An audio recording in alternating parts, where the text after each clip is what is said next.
Umeona hawa ni Wahindi. Umeona hawa ni Waarabu. Hakuna utofauti kati ya Muhindi na Waarabu, kwa sababu aina ya maisha wanayoishi, ndio maana wanafanikiwa sana, ndio maana wanakuwa matajiri sana. Ila changamoto ya Waafrika, tumekutwa na mdudu gani? Kwa nini sisi Waafrika tupo tofauti kwa kila kitu, tupo nyuma?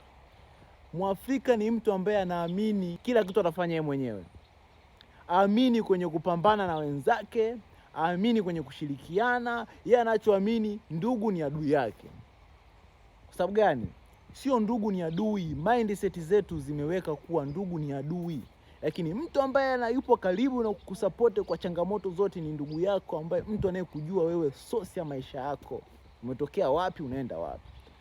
Slave mindset za kitumwa ndo zimesababisha mpaka sasa hivi unashindwa kutoboa.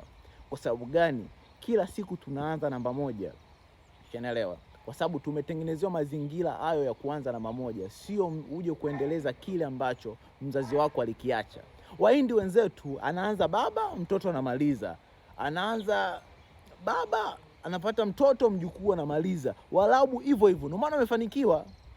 Nenda nchi za Kiarabu zote, wanakaa kwenye familia, wanakaa kindugu. Gari la baba mtoto anaendesha anavyotaka, mjomba anaendesha, babu anaendesha, wana ushirikiano. Hela ya mjomba atasomesha huyu. Yani they live life ambayo ni tofauti kabisa na African people. We must change our mindset.